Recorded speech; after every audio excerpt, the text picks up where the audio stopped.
안녕하세요, 여러분. 재미의 유의 홍난주입니다. 오늘 전문가 양세준 작가님을 모시고 연출 특집 2부로 다시 돌아왔습니다. 여러분, 1부 보고 오신 거죠? 1부 보신 분들은 2부 무조건 보셔야 되고 2부만 보셔도 상관없으니까 우리 양세준 작가님의 그 조회수 욕심을 좀 채워주시길 바랍니다. 네.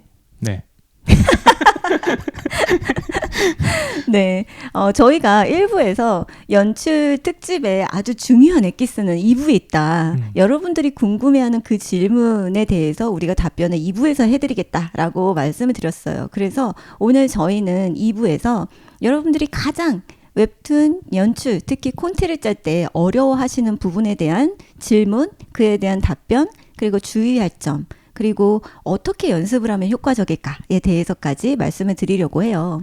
네, 그러면 작가님께서는 아무래도 학교에서 대학에서 연출 수업을 맡고 계시다 보니 질문을 굉장히 많이 들으실 것 같은데 네네. 가장 많이 들어오는 질문이 뭘까요?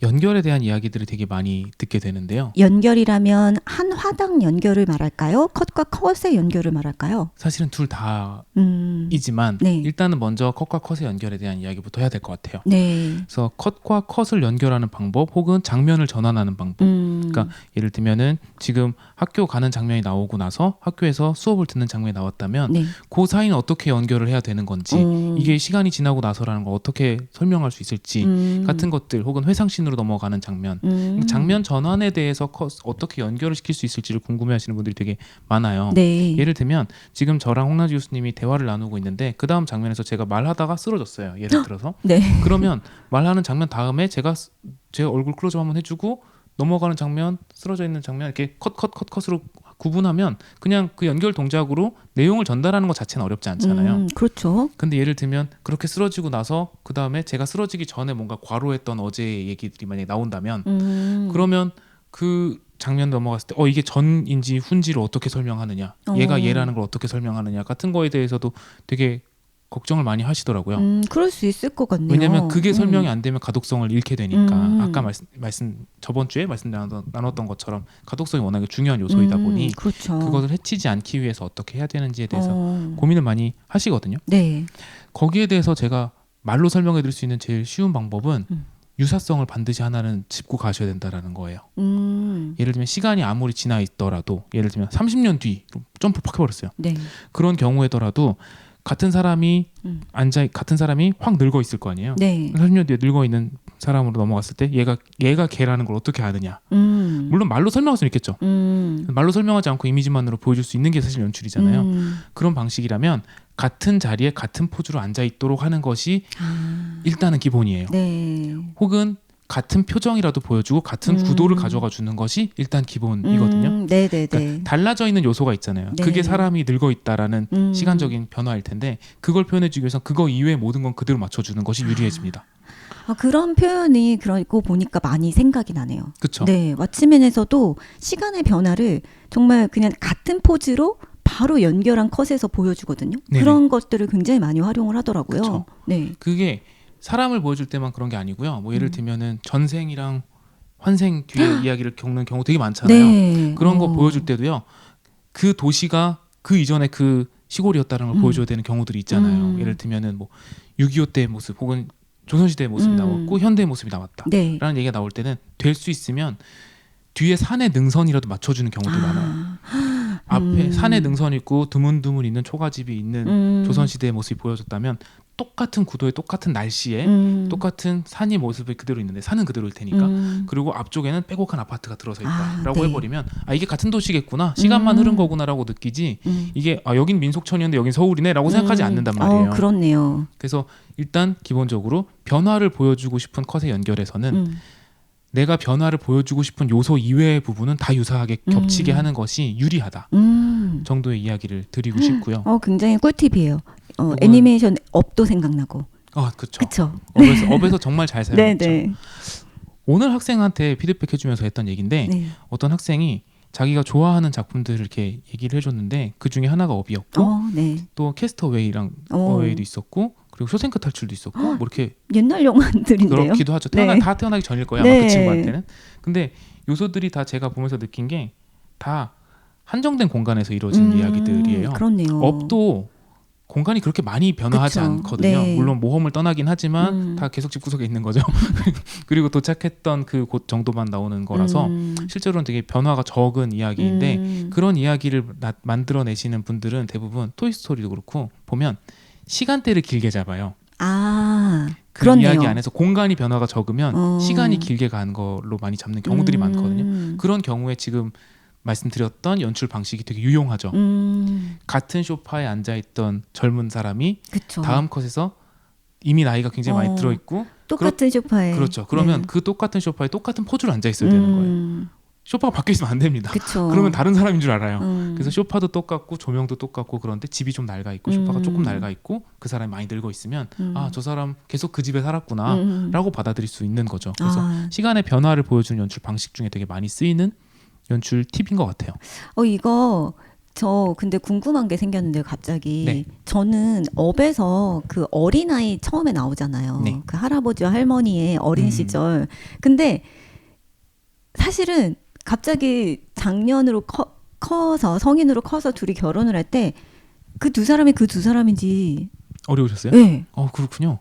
되게 요소를 많이 넣어놨기는 했거든요. 네. 그래서 네. 억지로 끼워 맞췄는데 사실은 왜냐면 아기 때 너무 귀여웠는데 내가 상상한 그 외형이 아니게 변해버려서 그거 맞나? 뭐 이렇게 그거 보여주려고 네. 썼던 되게 방식 중에 하나가 그거잖아요. 그 할아버지가 쓰는 모든 도구는 네모나고 할머니가 쓰는 모든 도구는 동그랗잖아요. 맞아요. 의자도 그렇고 네네. 모든 것이 옆에 심지어 그 스탠드까지도. 그래서 이 사람이라는 걸 계속 강제주입을 하는 거잖아요. 강제 주입을 하는데 저는 진짜 두 사람 모두가 제가 생각했던 그 이미지로 성년이 되지 않아서 굉장히 맞지? 이러면서 계속 좀 이렇게 되게 봤던 것 귀여웠는데 같아요. 꼬장꼬장한 눈이 되어 있으니까. 네. 그리고 또 할머니도 되게 활기차고 막 쾌활했는데 너무 그냥 약간 평범해졌다고 해야 되나? 그래서 그 캐릭터성이 연결이 안 돼서 일찍 돌아가셔야 돼서 힘을 빨리 뺀 그랬구나. 것이 아니라. 아무튼 근데 만약에 말씀해주신 그런 식의 요소들이 없었다면 정말 연결성이 그렇죠. 없다고 느꼈을 수도 있을 것 같아요. 그 부분 대사도 없거든요. 그러니까요. 네. 네. 이거 정말로 시각화만으로 보여준 거니까 되게 연출 사례이죠. 그리고 사실은 업에서 빠져드는 구간이기도 하잖아요. 그때 네. 이미 이야기에 몰입도 확 생겨 맞아요. 있잖아요. 네. 굉장히 신경을 많이 쓰신 연출 방식일 거예요. 헷갈리셨군요. 네. 그러니까 그런 요소 맞출 수 있는 것들은 모두 다 맞추는 게 중요하다. 사람들이 생각보다 그 맞아요. 연결을 쉽게 못한다라는 맞아요. 거. 네. 특히 웹툰에서는 더 그럴 수 있어요. 네. 왜냐하면 이게 모바일 기기는 우리가 집중도가 책보다 떨어져요. 어쩔 수 없이. 맞아요. 왜 그러냐면 어쩔 수 없이 이게 화면 안에서 빛도 나오고 눈도 되게 금방 피로해지고요. 그리고 스크롤을 넘기면서 보는 과정 자체가 페이지를 펼쳐놓고 그 상태에서 좀 멈춰 있는 상태에서 읽는 거랑 계속 조금씩 움직이는 스크롤 안에서 보는 거랑은 속도감이 좀 다르기 때문에 너무 다르죠. 네, 아무래도 그래서 더 가독성에 대해서 신경을 많이 써야 되고 그래서 독자분들이 한 번 덜 생각할 수 있도록 만들어주기 위해서 작가가 한 번 더 생각해야 되는 거죠. 사실 네. 연출이라는 게. 저는 그렇게 이야기를 한 적은 많은 것 같아요. 그러니까 예전에 지면 만화에서는 조금 간접적인 연출이라고 해야 되나? 암시? 맞아요. 이런 것들이 페이지 안에서 페이지 맥락에서는 그런 암시가 가능하게끔 하는 게 세련된 연출이었는데 이게 세로 스크롤 연출이 되고 나서는 그런 세련된 연출을 하면 가독성을 해치기 때문에 네. 그냥 직접적으로 그 강조할 부분은 정말 확실하게 내가 여기에 힘줬다. 이거 꼭 봐라라고 그냥 직접적으로 하는 게 가장 가독성을 해치지 않는 부분이다라고 얘기를 많이 해주거든요. 더 직관적인 연출 방식이 선호받게 된 건 확실하고요. 그리고 이것도 같은 맥락이라고 생각하는데 페이지 연출은 펼쳤을 때 12컷이 한꺼번에 보이기 그쵸. 때문에 조망할 수 있죠. 네, 조망이 가능한데 웹툰은 아까 말씀드린 것처럼 한 컷 보고 넘기고 다음 컷을 보고 하는 잊어버려요. 방식이기 때문에 네. 머릿속에서 휘발되고 있는 이미지들을 계속 내가 직접 연결을 시켜주지 않으면 이게 연결이 안 되는 거죠. 한꺼번에 12컷을 보는 게 아니니까. 만약에 첫 컷을 보고 12컷째를 봤을 때 첫 컷을 기억하고 있기 너무 힘들거든요. 너무 힘들죠. 근데 출판 만화에서는 펼쳤을 때 그냥 어차피 한 페이지에 있으니까 그쵸. 내가 앞 페이지 넘어가지 않아도 같이 볼 수 있잖아요. 맞아요. 그거랑은 조금 연출 방식이 다를 수밖에 없어서 연결에 더 많이 신경을 쓰셔야 된다라는 거는 저번 주에도 말씀드렸지만 되게 중요한 요소인 것 같아요. 출판 만화보다 웹툰에서 더 신경 써야 되는 요소. 그렇네요. 그러면 정말 컷과 컷의 연결이 조금 더 직접적이고 네. 더 공통한 사항들이 많게끔 만약에 동일한 장면이라면 혹은 연결한 장면들이라면 어디를 조금 더 공통의 부분으로 삼을까를 많이 좀 노력을 해보셔야 될 것 같아요. 생각을 해보시고. 네. 네. 카메라를 휘두르지 말라라고 지난주에 이제 말씀을 드렸었는데 그 얘기가 웹툰에서도 마찬가지인데 예를 들어서 이번 첫 장면에서 홍남지 교수님을 제가 옆에서 제 각도에서 보고 있는 장면을 찍고 네. 그 다음 컷에서 클로즈업을 들어갔다고 해볼게요. 홍남지 교수님 표정을 더 잘 보여주고 싶어서.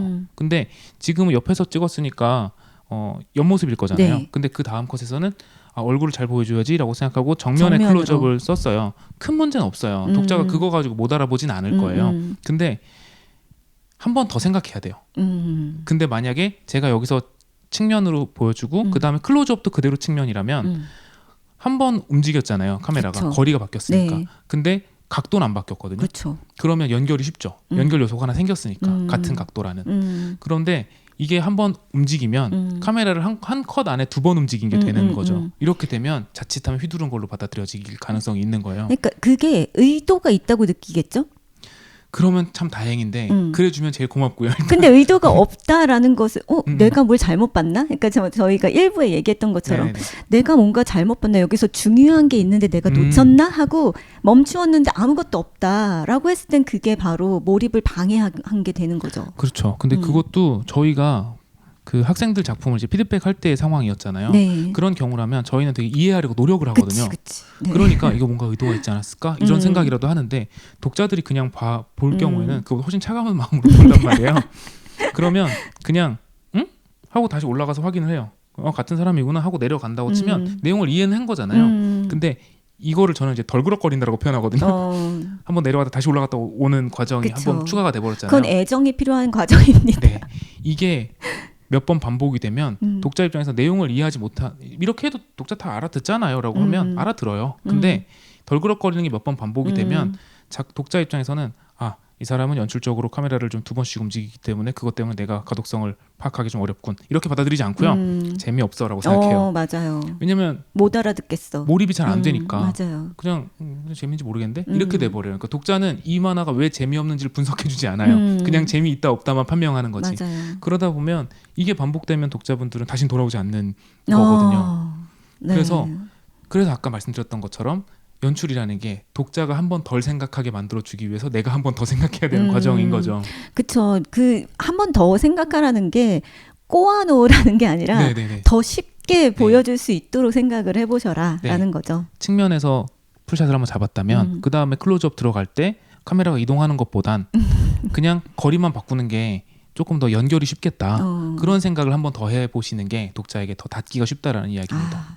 여기서 주의할 점까지 말씀해 주신 것 같아요. 가독성이 무조건 첫 번째. 그렇죠? 네. 그래서 직관적일 것이라는 것도 중요한 요소인 것 같아요. 네. 두 번째는 직관적이어야 한다. 이게 출판 만화에 비교하자면 출판 만화보다 웹툰에서는 조금 더 직관적인 연출이 선호되고 있다. 적어도 지금은. 나중에도 어떻게 유행이 바뀔지는 모르겠습니다만. 그렇죠. 네. 지금 상황에서는 확실히 더 직관적으로 연결에 집중할 필요가 있다. 왜? 가독성을 위해서.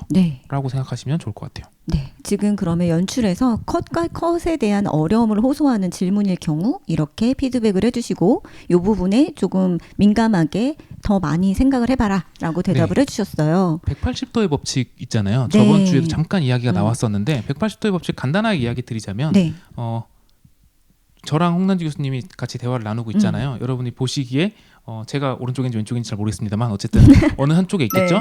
근데 이게 카메라가 저희는 움직이지 않고 있습니다만 만약에 카메라가 이렇게 움직이더라도 제가 이쪽에 있고 홍남지 교수님이 이쪽에 있는 이 위치 관계는 바꾸지 말라는 거예요. 쉽게 말하자면. 근데 이게 만약에 카메라가 뒤로 가면 바뀌잖아요. 그쵸. 화면에서 보기에 그러니까 오른쪽 왼쪽이. 요 분과 저 사이에 이렇게 일직선상으로 180도가 되었죠. 근데 카메라가 이렇게까지는 돌아도 되는데 카메라가 요 뒤로 가서 돌 경우에는 180도가 바뀌죠. 넘어가기 때문에 그렇게 되면 또 다른 시선이 네. 개입한 것처럼 보이죠. 그렇죠. 네. 그러니까 저를 왼쪽에 두고 홍난주 교수님 오른쪽에 두고 시작을 했으면 대화가 끝날 될 수 때까지는 있으면 그거는 그대로 지키라는 얘기예요. 음. 진짜 연출적 의도가 있기 전까지는. 그 연출적 의도는 보통 어떤 거냐면요.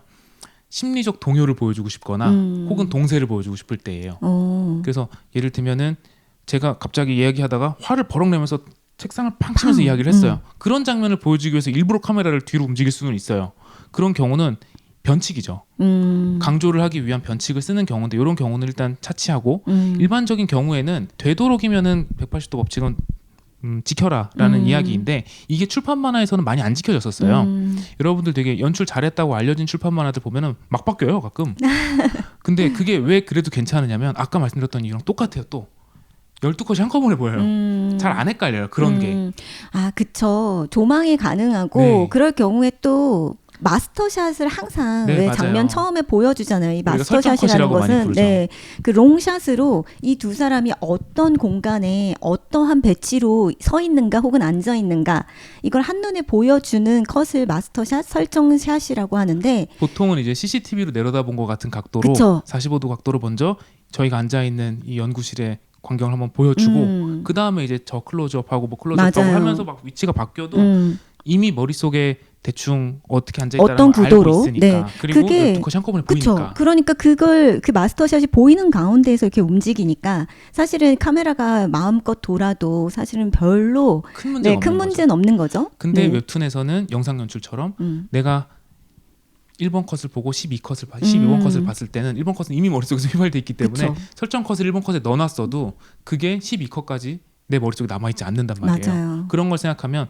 12컷을 있게 만드는 건 11컷과의 연결인 거예요. 1컷에서의 설정 컷이 아니라. 네네네. 그러니까 컷과 컷 사이의 연결이 굉장히 중요하고 이 과정에서 180도 법칙도 그 연결을 위해서 중요해진 거죠.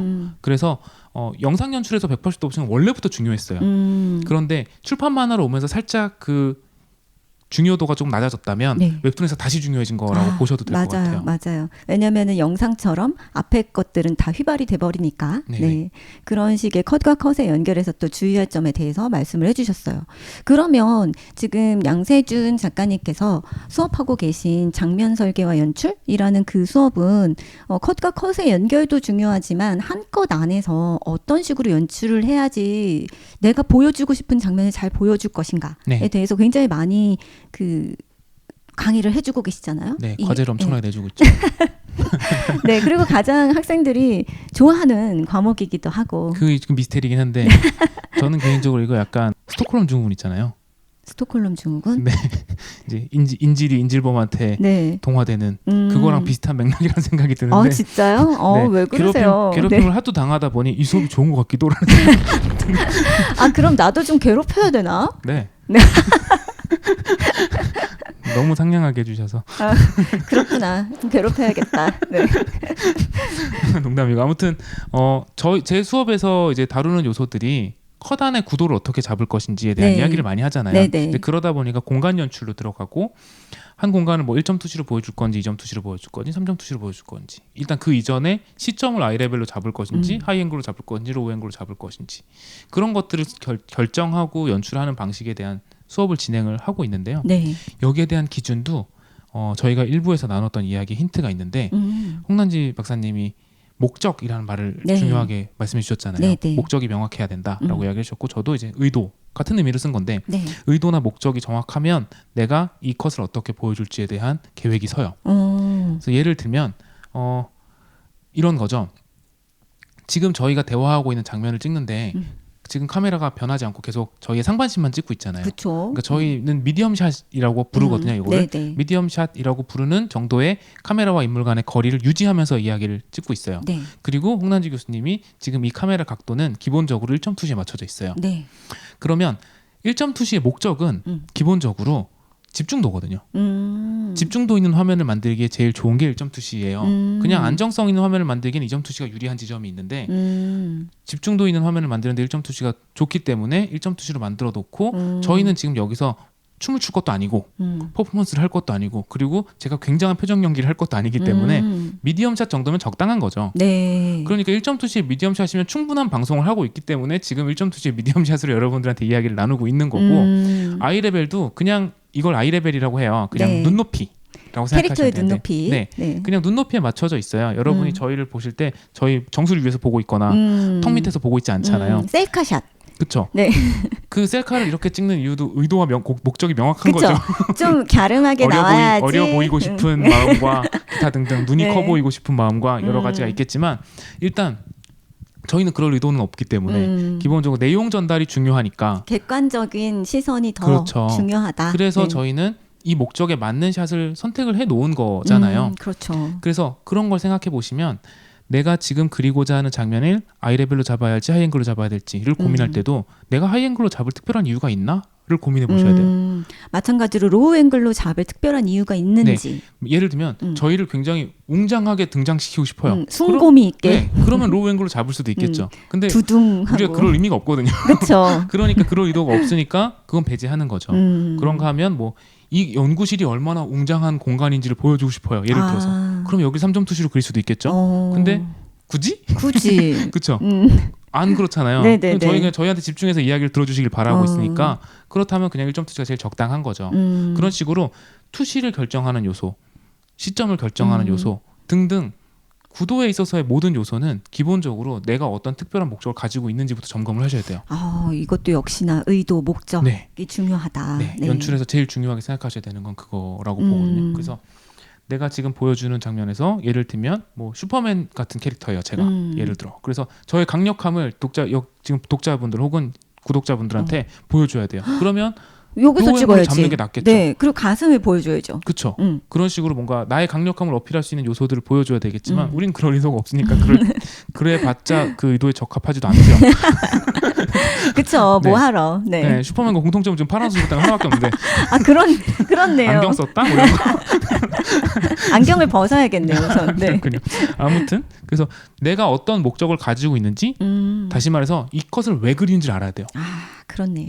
내가 이 컷에서 예를 들면 제가 홍란지 교수님한테 화가 났어요. 오. 그러면 제 표정을 보여줘야 되니까 클로즈업을 해줘야 되겠죠. 그리고 거기에 대한 홍란지 교수님의 리액션이 중요해요. 네. 이 사람 갑자기 나한테 왜 화가 났지? 라는 걸 보여주려면 홍란지 교수님의 표정이 필요하겠죠. 그렇죠. 그럴 때는 표정을 위한 클로즈업이 필요한 거고 혹은 제가 상을 탕 치고 일어나는 동작을 보여줘야 돼요.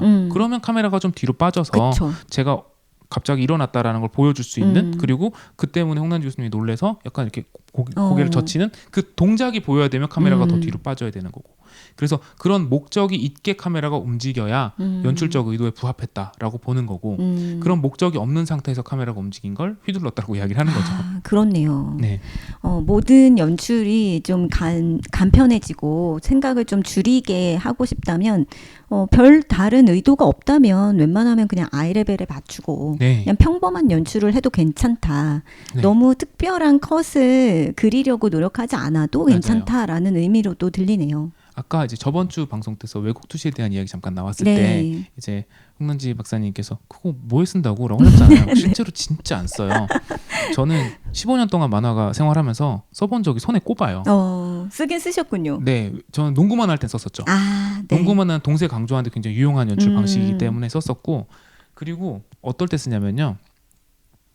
주인공이 마약 먹고 쓰러져 있는 장면 그리거나 오, 그때는 그런 쓸모 있겠네요. 그런 장면 네. 그릴 때는 이 사람이 얼마나 지금 제정신이 아닌지 같은 걸 어. 보여주기 위해서는 쓸 수 있어요. 근데 그런 거 그릴 일이 몇 번이나 있습니까? 그렇죠. 그래서 잘 안 쓰는 거예요. 근데 지금 말한 것처럼 그때는 쓸 수 있겠네요라고 말씀하셨잖아요. 왜냐하면 특별한 목적이 있는 경우니까. 그렇죠.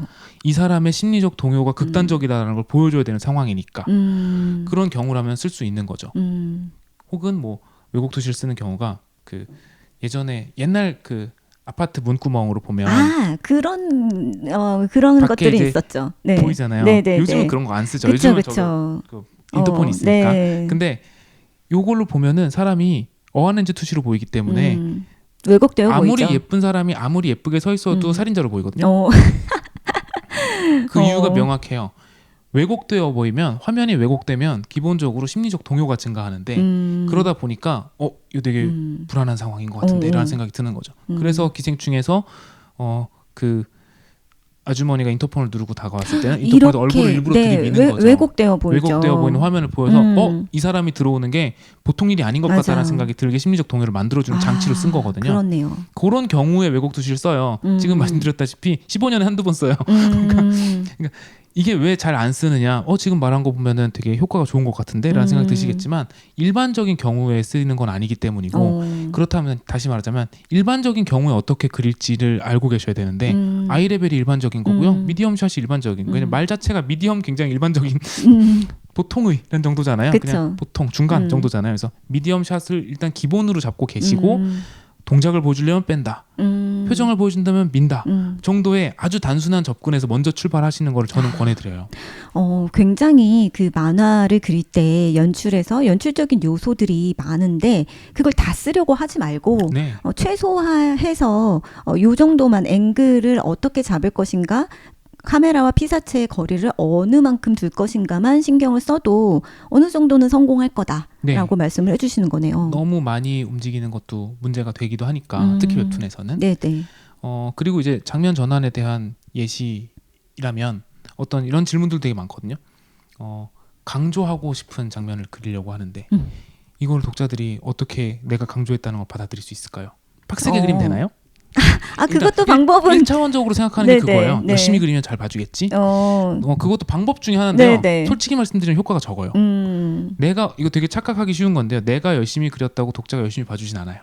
그쵸. 아까 많이 말씀해 주셨잖아요. 그 애정이 있는 독자여야 맞아요. 이해하려고 들지. 저희는 학생들 작품에서 보면 고생했네 싶어요. 그쵸. 근데 우리 학생이니까 그런 거고요. 일반적으로 다른 작품 볼 때는 그렇게 또 안 보거든요. 그쵸. 또 평론가의 시선에서 봤을 때는 그런 의도를 파악하려고 노력해 주시겠지만 그쵸. 그냥 우리가 심심풀이로 일반 독자의 시선으로 볼 때는 별로 그런 건 신경 잘 안 쓰게 되거든요. 그래서 강조해 주고자 하는 장면을 강조할 수 있는 방법도 이것도 연출로 커버를 하셔야 되는 건데요. 장면 전환에서의 연출에서 강조할 수 있는 방법을 이야기 드리자면 강조법은요. 기본적으로 원칙을 뒤집는 게 제일 쉬워요. 네네. 기본적인 거를 바꿔보면은 그 다음부터는 왜 갑자기 여기서 바꿨지? 라는 생각이 들어서 강조가 되거든요. 그러면 일반적으로 아까 말씀하신 미디엄 샷이 일반적이었다 얘기하신 그렇죠. 거면 그걸 완전히 좀 바꾸는 방식으로 전환을 시켜야 되겠네요. 그것도 방법이죠. 예를 들면 아까 말씀드렸던 것처럼 우리의 강력함을 보여주고 싶어 라는 생각에서 카메라를 로우 앵글로 잡았어요. 그러면 기본에선 벗어난 거잖아요. 그쵸. 기본에서 벗어남으로 인해서 강력함을 강조한 거잖아요. 그러니까 이런 효과가 생기는 거죠. 그래서 강조를 위해서는 특별한 효과니까 원래 기본적으로 우리가 하던 방식에서 살짝 벗어나는 게 되게 좋은데 장면 전환에서는 예를 들면 우리가 장면 전환에서 그냥 여러분 상상해 보세요. 상상해 보시면 지금 말씀드린 내용을 다 어디서 본 것 같을 거예요. 예를 들면 하늘과 학교가 한꺼번에 보여요. 그쵸. 첫 번째 컷. 두 번째 컷에서는 1학년 3반 문패가 보여요. 복도에서. 세 번째 컷에서 수업하고 있는 선생님이 보이고 수업을 듣고 있는 학생들의 전경이 보여요. 네 번째 컷에서는 거기서 클로즈업이 돼서 조금 클로즈업이 돼서 교실 맨 뒷자리 그 창가에 앉아 있는 주인공의 모습이 보여요. 거기가 주인공 자리인 건 국룰을 넘어서 국제룰이에요. 그치. 주인공이 그리고 창밖을 보고 있어야죠. 그렇죠. 더 클로즈업이 돼서 주인공이 따분해하고 있는 이런 표정이 보여요. 그 다음에 주인공이 밖을 보고 있어서 그 시선을 따라서 창밖에 운동장이 보이는데 운동장에서 이제 누군가 서 있어요. 자, 여기까지 의 연출 방식 한 6, 7컷 정도 될 거예요. 네네. 6, 7컷이면요. 여러분들 70컷짜리 한 회에 10분의 1입니다. 10%를 먹고 들어가는 장면 연출인데 네. 자, 지금 말한 거 여러분마다 다 다른 만화를 생각하셨을 거예요. 왜냐면 엄청나게 많이 쓰이는 방식이기 때문에 맞아요. 너무 정석적인 네네. 거잖아요. 이게 정석적인 건데 이거는 카메라 워킹을 기준으로 말씀드리자면 롱샷에서 클로즈업으로 온 거거든요. 그쵸. 네. 근데 그렇다면 강조를 하기 위해서는 강조를 하고자 하는 장면이라면 클로즈업에서 롱샷으로 빠져보는 거죠. 반대로. 예를 들면요. 지금 이 경우는 되게 안정적이고 아무것도 강조할 생각이 없어요. 그냥 주인공의 일상을 보여주기 위한 연출 방식인 거잖아요. 안정적으로 들어간 거죠. 근데 이건 안정성을 위한 게 아니라 강조를 위한 거라면 예를 들어서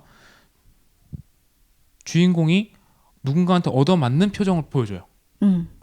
퍽 하고 맞고 그 다음에 그럼 어디서 맞았는지도 모르고 맞은 건지 뭐 부딪힌 건지도 알 수 없잖아요. 근데 코피가 팡 터지고 있어요. 주인공이 찡그리고 그런 다음에 카메라가 뒤로 쭉 빠져 보니까 누군가의 주먹이랑 쓰러지고 있는 주인공이 보여요.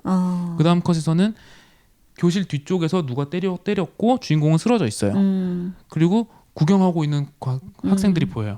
그런 다음에 주인공이 이제 일어나면서 내가 잘못했어라고 이야기를 하면서 일어나요. 와, 진짜 이거 강조다. 그러면 네.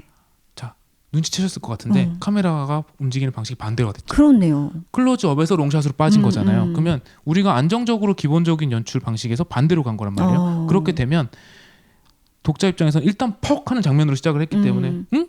하고 보고 어디서 때렸는지 누가 때렸는지는 나중에 공개되는 거예요. 아까 공개된 순서대로라면 되게 우리가 문장 순서랑 똑같아요. 그쵸. 맑은 날 낮에 학교에서 1학년 3반에서 교실에서 수업 중에 맨 뒤에 앉은 주인공이 창밖을 보고 있다라는 그냥 우리 말 문장 순서랑 똑같잖아요. 네네. 아까 말씀드렸듯이 연출은 언어랑 똑같으니까 그러니까 그냥 별 문제가 없는데 이번에는 반대인 거예요. 맞았다. 주인공이 어디서? 교실에서 일진한테 어. 그리고 사과를 했다. 이렇게 되는 거예요. 그러면 문장 순서가 바뀌었잖아요. 그쵸. 그러면 사람들이 강조를 느껴요. 아, 네. 자, 이거를 되게 엄청난 예시를 들어서 말씀드릴 수 있는데요. 제가 어느 날 홍란지 교수님한테 교수님 커피 한잔 하실래요? 라고 물으면 네, 시간 되시면 네, 같이 뭐 어디 쿨트라로 갈까요? 어디로 갈까요? 이렇게 하실 거잖아요. 그렇죠. 근데 어느 날 제가 와서 마실래요? 커피? 교수님? 그러면 교수님 되게 많은 생각을 하게 되실 거예요. 저분이 오늘 왜 저러지? 어. 또 병원을 어제는 부대찌개라고 하더니 약이 오늘은 떨어졌나 하실 거예요. 네. 근데 이게 지금 저희끼리 이제 농담처럼 한 얘기지만 네. 만약에 학교 선배가 남자 선배가 여자 후배한테 자판기 앞에서 뭐 제가 만약에 선배라고 치고 난지야 커피 마실래? 라고 하면 네 선배 한 잔만 뽑아주세요 라고 한 잔 뽑아줬어요. 그러면은 그 한 잔만 들고 도망칠 수는 없잖아요. 그러면 받고 그냥 옆에 벤치에서 같이 마시다가 뭐 무슨 수업 들어? 뭐 1학년 뭐 만화에 듣고 있어요. 그 과제 뭐 많아? 뭐 이런 얘기하면서 스몰 토킹이 가능하단 그쵸, 말이에요. 그쵸. 이게 일반적인 선후배가 친해지는 과정이에요. 근데 선배가 자판기 앞에서 마실래? 커피? 난지야? 그러면 도망갑니다. 왜 도망갈까? 정우성이 아닌 이상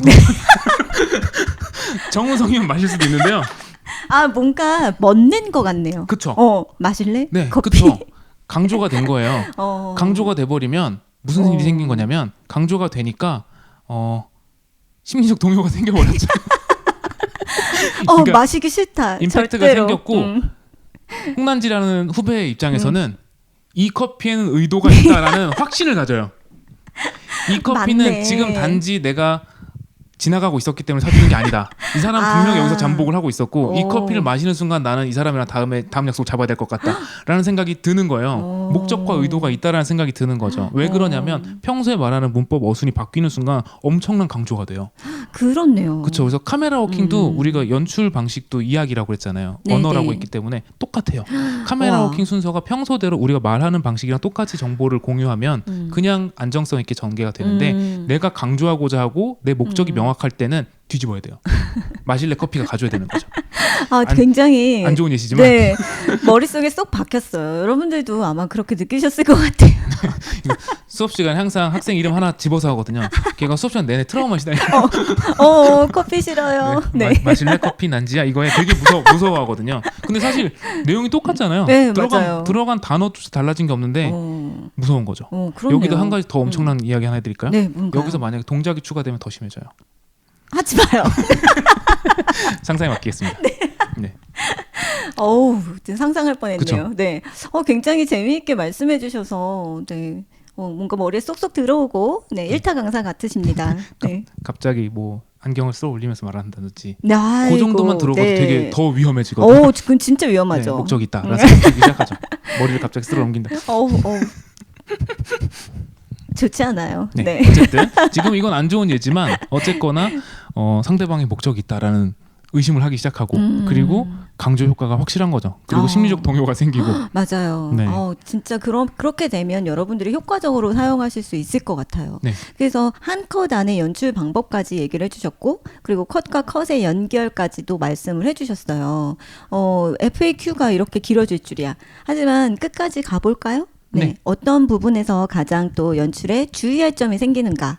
이거는 제가 옛날에 지망생 시절에 그러니까 뭔가 연출을 어떻게 해야 되는 것인가에 대해서 원리를 아무것도 모르고 네. 만화의 요소들이 굉장히 여러 가지가 많다는 건 알고 있는데 뭐 예를 들어서 말풍선, 대사, 뭐 캐릭터, 네, 배경, 효과음, 효과선 이런 것들이 있는 것들을 모두 다 알겠는데 이게 각각 무슨 역할을 하는지 모를 때 저는 그 컷 안에 연출을 하는 게 너무 어려워서 항상 캐릭터 먼저 배치를 시키는 거예요. 그러다 보니까 나중에 말풍선은 어디 들어가야 되지? 이 효과음은 어디에 들어가야지 적합하지? 항상 이 캐릭터 뒤쪽으로만 자꾸 위치하게 돼서 내가 뭔가 크게 잘못하고 있는 것 같다라는 식의 생각을 해본 적이 있거든요. 네, 이게 웹툰 연출하시는 분들은 조금 고민이 덜 하실 수도 있는데 네. 왜냐면 컷 밖으로 내보낼 수 있으니까. 그쵸, 근데 그쵸. 출판만 할 때는 그게 안 됐잖아요. 컷 안에서 모든 걸 해결해야 됐으니까 맞아요. 되게 고민할 수 있는 요소인데 일단은 잘못된 방식이라고 한다면 보통은 인물을 먼저 배치하는 경우들이 있는데요. 네. 그걸 잘못됐다라고 하긴 좀 어렵지만 어려워요. 그게. 어렵죠. 왜 그러냐면 일단은 저는 텍스트를 먼저 배치하는 거를 추천하는데 네. 이유는 기본적으로 사람은 텍스트와 이미지가 있을 때 텍스트로 먼저 시선이 가요. 그렇죠. 일단 읽어야 된다라는 생각을 먼저 맞아요. 하게 되기 때문에 텍스트로 먼저 시선이 가요. 그래서 시선 방향을 유도해 줄 때 제일 좋은 장치가 텍스트의 위치를 먼저 배치하는 것. 그러니까 말풍선의 위치를 그렇죠. 먼저 정하는 게 좋겠네요. 네, 제가 왜 말풍선이라고 안 하고 텍스트라고 했냐면 말풍선 안에 들어가는 대사도 마찬가지고 효과음도 마찬가지이기 때문인데 효과음도 텍스트잖아요. 네네. 그 텍스트이자 이미지죠. 그러니까 그쪽으로도 먼저 시선이 되게 많이 가요. 그래서 효과음의 위치라든지 대사의 위치라든지 그런 것들은 먼저 배치를 해서 그걸 시선을 먼저 끌고 가주는 방향을 먼저 설정을 해놓으시고 그 다음에 인물을 배치하시는 게 조금 더 쉬워요. 그러면 제가 완전히 그 배치 순서를 잘못 파악하고 했던 게 가장 패착이었네요. 익숙하지 않은 상태에서 그렇게 하셨으니까 이제 이게 익숙해진 다음에는 인물을 넣으면서도 뭔가 텍스트 위치를 고려를 하니까 큰 문제는 없겠지만 익숙하지 않은 상태에서 인물부터 배치하는 건 좀 어려울 수 있을 거예요. 그리고 저 같은 경우는 그런 어려움이 나중에 이런 요소 지금 말씀하신 대로 텍스트의 사람이 뭐 가장 먼저 시선이 가. 그리고 뭐 말풍선 그리고 말풍선의 말꼬리조차도 독자의 시선을 유도하기도 해.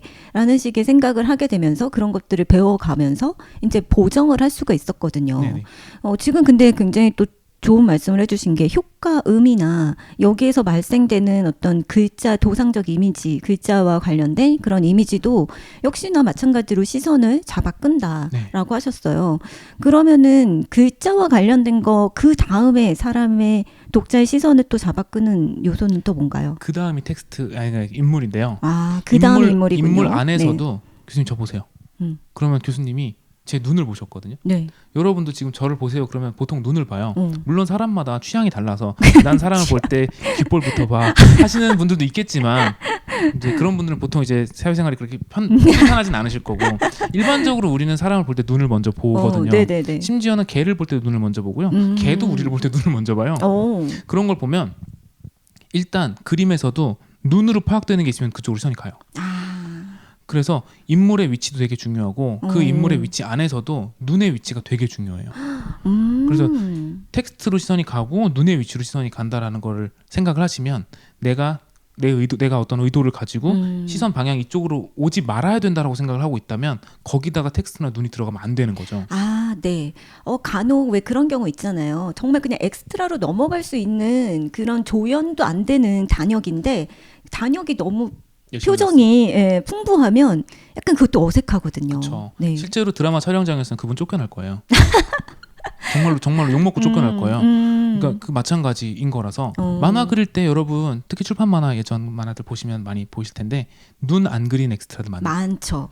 그게 같은 이유예요. 눈을 그리면 걔가 시선을 뺏어가 버려요. 그래서 될 수 있으면 자연스럽게 눈을 안 그려버리죠. 그래서 저는 많이 쓰는 방식이 제 그림체에서는 특히 컬러에서는 눈을 안 그리기 좀 어렵거든요. 그런 경우에 엑스트라 얼굴이 나와야 되는 경우라면 모자를 씌우거나 안경을 씌워서 눈동자를 안 그리거나 아니면 앞머리를 길게 그려서 눈이 잘 안 보이게 만들거나 요즘은 많이 쓰는 방식이 핸드폰을 보고 있는 엑스트라를 많이 그려요. 그러면 고개를 밑으로 내리고 있고 눈이 깔려 있기 때문에 눈동자가 안 보이거든요. 그렇네요. 그것만으로 되게 특히 요즘은 길거리에는 모든 사람도 핸드폰 보고 있기 때문에 이게 자연스럽거든요. 그래서 그런 식으로 어쨌든 눈동자가 명확하게 보이지 않게 그리는 경우들이 많은데 이유는 하나예요. 눈동자는 시선을 끌고 가기 때문에. 쓸데없이 그렇게 공을 들여 그릴 필요가 없는 거네요. 그렇죠. 그릴 필요가 없는 정도가 아니라 그렸다가는 오히려 더 네, 방해가 될 수 있는 거죠. 보기. 그리고 텍스트 얘기 말씀해 주신 것처럼 그 이미지 배경에 있는 이미지 중에 네. 예를 들면 그 간판에 있는 글씨라든지 혹은 시선을 잡아 끌죠. 교실에서 뒤에 시간표 같은 거 그런 거 붙어 있는 경우들 있잖아요. 네네. 스케치업 배경을 사가지고 사용하시는 경우에 가끔 그대로 들어가다 보면 빨간 배경에 홍콩 반점이라고 써 있는 게 주인공의 대사보다 더 먼저 보이는 경우들이 있거든요. 네네네. 근데 이것도 마찬가지인데 그런다고 해서 독자들이 홍콩 반점이 많이 보여서 이만할 볼 수가 없어 이렇게 생각하진 않아요. 볼 수 있는데 이게 여러 번 반복되면 몰입이 적어지는 거, 몰입도가 적어지는 거죠. 그렇네요. 그러다 보면 독자들은 이 사람은 배경을 잘 관리하지 못하는군 이라고 생각하는 게 아니라 재미없어라고 생각하는 거예요. 그러니까 독자들은 재미없어랑 재미있어 두 개밖에 없어요. 일단 기본적으로. 저희도 다른 장르를 볼 땐 그렇잖아요. 게임을 그쵸. 하거나 뭐 할 때는. 맞아요. 그러니까 마찬가지예요. 그래서 일단 쌓이면 재미없어가 갈 가능성이 높아요.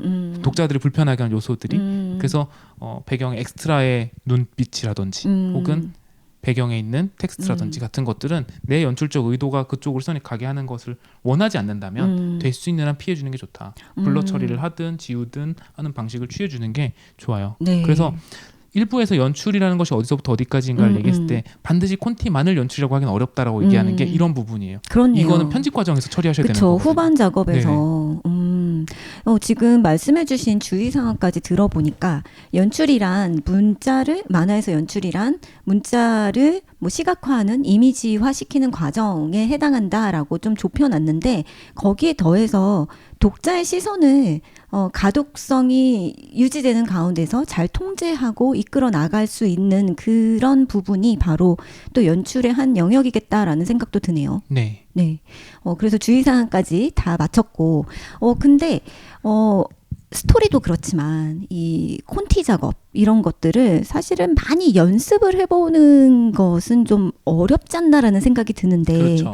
네. 그래서 저도 학생들이, 콘티 짜는 게 너무 어려워요. 근데 이걸 어떻게 해야 될지 모르겠어요. 라고 말을 할 때, 우선은 그 얘기를 좀 많이 해주는 편이에요. 그러니까 그림을 많이 그리면서 웹툰 작가가 돼야겠다라고 생각했던 거라면, 어린 시절부터 그림은 자연스럽게 많이 그려왔기 때문에 어떻게 연습해야 되는지도 알고, 일정 정도의 어떤 그 연습 방법 때문에 내가 어떻게 하면 이겨낼 수 있다라는 것들이 연습 방법들이 쌓여 있을 텐데, 근데 연출이나 스토리를 만드는 법은 그에 비해서 많이 연습을 해 놓지 않았기 때문에 작법서도 없어요. 그렇죠. 적어요. 네. 연출 연습을 어떻게 해야 되는지를 모를 거다라는 네네. 식의 얘기를 많이 해봤어요. 한 적이 있는데, 근데 예전에 그 양혜석 작가님께서도 비슷한 말씀을 해주셨죠. 스토리를 연습을 많이 안 해봤기 때문에 어렵게 느껴지는 거다.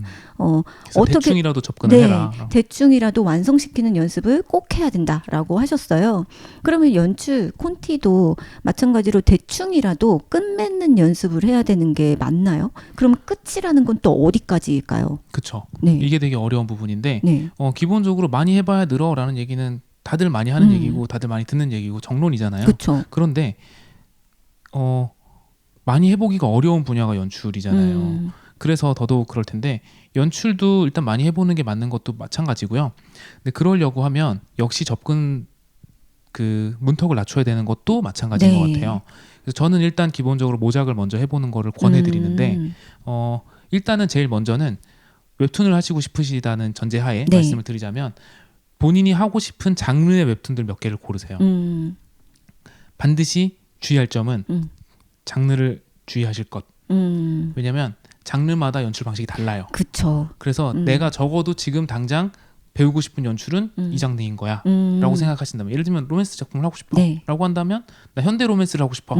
바른 연애 글잡이, 치즈 인더 트랩, 뭐 혹은 유일무이 로맨스 같은 식의 이제 요즘 연재됐던 작품들 될 수 네. 있으면 치즈 인더 트랩도 섞긴 했습니다만 치즈 인더 트랩보다는 명작입니다만 될 수 있으면 최근 작품으로 해주시는 걸 권해드려요. 네네네. 그래서 걸어서 30분으로 합시다. 33개 작품을 만약에 골랐어요.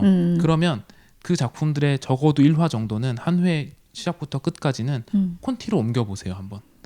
콘티로 옮겨본다라는 거는 콘티는 어느 정도까지 그려야 할 콘티예요. 네. 이건 사실 작가마다 다 다르거든요. 그쵸. 근데 적어도 기본적으로 텍스트의 위치는 명확하게 들어가야 되고요.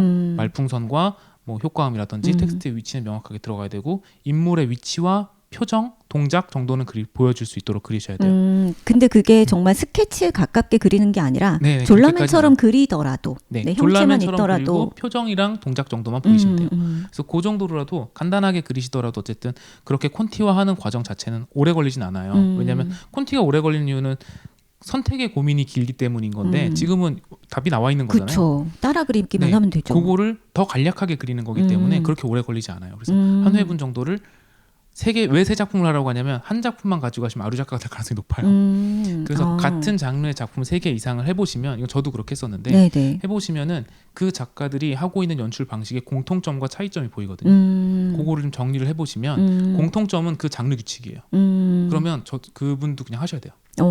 이건 현대로맨스는 다 이렇게 하는구나. 그럼 나도 이렇게 하자. 근데 남수 작가님이랑 바른연애 길잡이의 남수 작가님이랑 유일무이 로맨스의 두부 작가님이 다르게 연출하고 계시는 방식이 있어요. 그러면 이건 두 분의 스타일 차이가 있는 거죠. 네. 그래서 그런 부분은 나눠놨다가 내가 어떤 걸 따를 것인지 혹은 나는 다른 걸 할 것인지에 대해서 고민해 보실 수 있는 거고, 그래서 공통점과 차이점을 조금 구분해 보시는 걸 권해드리고요.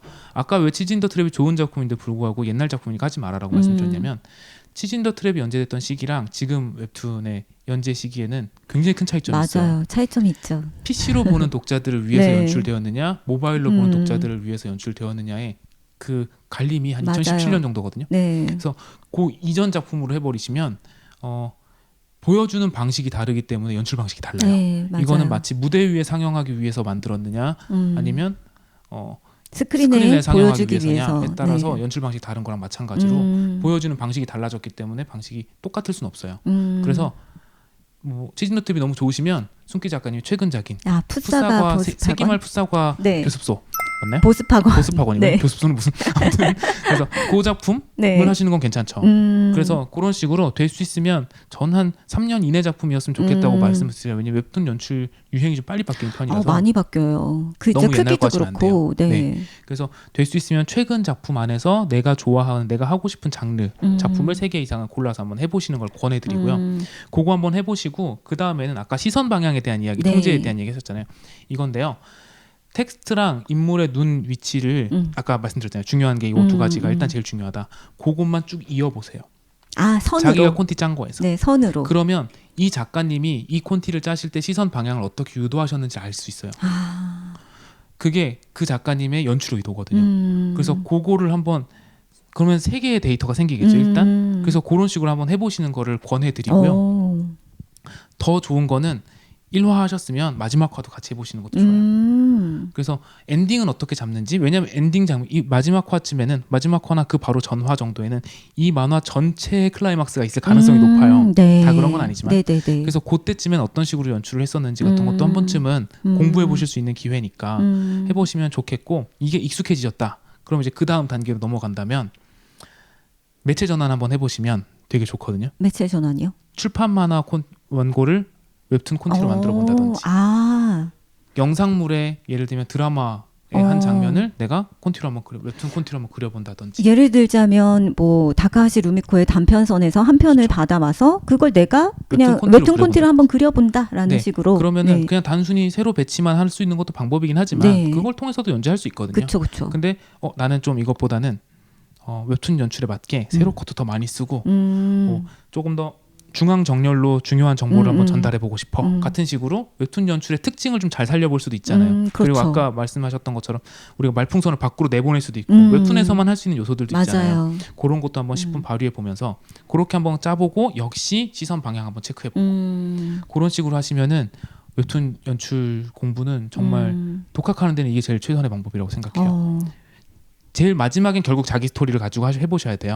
근데 그 이전까지는 일단 내 스토리가 나올 때까지 연출 공부를 못한다면 다작을 할 수가 없거든요. 그렇죠. 아까 하셨던 것처럼 무조건 다작이 제일 많이 드는 방식인데, 다작을 하려면 일단은 남의 거 가지고 와서 해보고 내 걸로 가는 방식을 약간 점진적으로 단계를 두시는 게 접근하기가 쉬울 것 같아요. 지금 굉장히 중요한 말씀을 해주신 것 같아요. 그러니까 모작은 좀 따라하게 될 것 같아서 많은 지망생들이 안 해야 되지 않을까라고 생각을 할 수도 있는데, 사실은 가장 빠르게 늘 수 있는 방법이기도 하고, 말씀하신 것처럼 스토리가 없는 가운데서는 어떻게 연습을 할 수가 있겠어요. 네, 그리고 한 작품만 모작하시면 정말로 위험할 수도 있어요. 말씀하시는 것처럼. 근데 그게 작품 수가 여러 개가 되면 오히려 장르 규칙을 발견하는 데에도 되게 좋아요. 근데 또 한편으로는 한 작품, 두 작품 하다가 분명히 아시게 될 거예요. 크게 다르지 않다는 거. 맞아요. 네. 그래서 연출에서 정말로 베끼지 않는 이상은 조금 비슷한 방향으로 나가는 게 저는 오히려 더 일반적인 상황이라고 생각을 하거든요. 맞아요. 네, 그래서 이걸 표절이라고 볼 수 없겠구나라고 오히려 느끼시게 되지 않을까. 그게 연출에 있어서의 표절 얘기 진짜 물론 이 경우도 있습니다. 있죠. 정말로 트레이싱하는 경우들도 있고 뭐 물론 이거는 의도가 있다고밖에 못 보겠는데 싶은 것도 있긴 합니다만 상당히 많은 경우에는 장르 규칙인 경우들이 되게 많아요. 네, 네. 연출은 장르 규칙이 되게 많이 만들어져 있어요. 아까 제가 그 뭐 카메라가 밖에서 안으로 들어오는 거 그리고 안에서 밖으로 빠지는 거 예시 드렸을 때 다들 다른 작품 생각했을 거라고 했잖아요. 네, 네, 마찬가지로 방금 한 6-7컷의 규칙이 다 똑같이 들어가는 작품들이 굉장히 많거든요. 그럼요. 그런 경우는 그게 그냥 정석이기 때문이에요. 그래서 그런 경우는 조금 한번 베껴보시면 몇 작품 베껴보시면 아 이게 다 비슷비슷하구나 같은 것도 아실 수 있을 거고 어떨 때 카메라가 어떻게 얼만큼 가까이 오는지 같은 것들은 한번 작가마다 다른지 같은지 같은 것들 한번 직접 체험해 보시는 게 사실은 제일 빨리 늘 수 있는 방법인 것 같아요. 네네. 네, 이렇게 오늘 숨가쁘게 여러 가지의 얘기들을 해주시느라 1부에 비해서 분량이 매우 길어졌네요. 그러니까 2부가 더 중요하다는 얘기입니다. 라는 얘기를 2부 끝날 때 해봤자 소용이 없군요. 아니 뭐 1부 끝날 때도 2부가 중요할 거라는 얘기 많이 했으니까요. 아마도 2부에 조회수가 훨씬 더 많이 폭발하지 않을까. 아닐 것 같긴 하지만. 아유 왜 그러세요. 제가 홍보 열심히 좀 해볼게요. 아닙니다. 제가 열심히 하겠습니다. 네, 이렇게 여러분들이 가장 궁금해 하실 만한 것들을 가지고 네, 웹툰 연출을 어떻게 하면 연습을 할 수 있을까, 잘 연습해서 내가 웹툰 연출을 이제는 더 이상 어렵지 않게 생각할 수 있을까에 대해서 1, 2부로 나누어서 이야기를 해봤습니다. 전문가이신 양세주 작가님께서 2회차 전문가 행세 전문가 아니에요? 전문가, 네, 전문가이신 네 양세준 작가님께서 2번에 걸친 연출 특집 어떻게 총평하십니까? 사실은 이제 그림 이게 텍스트의 시각화가 연출이다라고 말하면서 아무것도 그리지 않으면서 설명했기 때문에 네. 독자분들, 구독자분들이 얼만큼 이렇게 더 고해상도로 받아들이셨을지가 좀 걱정되기는 해요. 그래서 그게 그렇네요. 혹시나 질문 있으시면 댓글에 남겨주시면 일단 읽어는 보겠습니다. 아니 저희가 사실은 팟캐스트 할 때 여기서 영상이 있었다면 훨씬 더 보여드리기 편했을 텐데 라는 말을 많이 해놓고 이게 굉장히 많은 편집에 품이 들어간다는 것을 알고서 또 똑같은 그런 이게 한계가 있네요 라는 말로 얼버무리곤 하는데요. 나중에 제가 그래서 그런 것도 막 말씀드린 적은 있어요. 양세준 작가님 붙들고 1화를 어떤 식으로 콘티를 짜는지 좀 카메라로 한번 찍어보자. 네, 제가 옆에서 계속 말을 시키고 뭐 이런 식의 얘기를. 콘텐츠 하는데 옆에서 말 시키는 거 너무 많은데. 그래요? 네, 얼마나 화를 내는지. 뭐 콘텐츠 하는 만화가 얼마나 예민한가. 제가 한번 지켜보겠습니다. 뭐 이러면서 아무튼 뭐 그런 것들을 저는 물어보고 싶었거든요. 여기서 왜 이렇게 하세요? 뭐 이렇게 물어보고도 싶었는데 제가 지금 어쨌든 차기작을 준비하고 있으니까 네네. 차기작 연재를 들어가게 되면 1화 홍보도 할 겸 1화 어떻게 연출했는지 진짜 한 컷 한 컷 보면서 설명하는 시간을 한번 가져보는 것도 괜찮을 것 같아요. 그거는 또 언제 또 될지 모르기 때문에. 그 전에 먼저 한번 써먹고 네, 나서. 네. 서북의 저승사자 1화를 한번 해보시죠. 근데 네. 서북의 저승사자는 네. 아까 말씀드렸던 것도 옛날 거라서 안 돼요. 그러면 인간의 온도를 가지고 갈까요? 인간의 온도에서 1화보다도 제가 시즌2? 인간의 온도에서 제가 보여드릴 수 있는 어떤 요 연출할 때 이런 거 신경 썼다 하는 것들 가지고 좀 말씀을 드리는 시간을 가질 수 있을 것 같아요. 성공했습니다. 서북의 저승사자에서도 할 수 있는 게 있긴 있네요. 후반부 쪽에서는 그래도 비교적 최근 방식이기 때문에 그거 하면서 좀 액션 연출은 서북의 저승사자가 훨씬 많았거든요. 어쩔 수 없이 장르상. 그래서 대화씬 연출한 건 인간의 온도 보면서 이야기 드리고 액션 연출했던 거는 서북의 저승사자 보면서 이야기 드려도 될 것 같아요. 여러분 또 모셔올 수 있게 되었습니다. 네. 이렇게 계속 붙잡고 늘어져서 어떻게 해서든지 여러분들이 궁금해하시는 요거 조회수 봐서 댓글도 많이 달아주시고 그 양혜석 작가님 영상에 댓글 많이 달렸다고 양세준 작가님께서 말씀 많이 하시더라고요. 저도 댓글 달았어요. 네. 거기 사실상 제가 출연을 했던데요. 네, 그쵸. 아유, 유력한 용의자. 이미 범인으로 확정해놨더만 무슨. 아무도 몰라요. 네. 아무튼 호응 많이 해주시면 계속해서 좋은 것들 많이 보여주실 수 있을 것 같아요. 네. 저는 이렇게 재미의 이유를 또 2회차를 날로 먹었네요. 감사합니다. 아유, 무슨 말씀을. 네. 오늘 연출 특집은 여기에서 이렇게 마치도록 하고요. 네. 저는 또 재미있는 전문가님의 에피소드를 가지고 또 찾아오도록 하겠습니다. 재미의 이유의 홍난지였고요. 만화가 양세준이었습니다.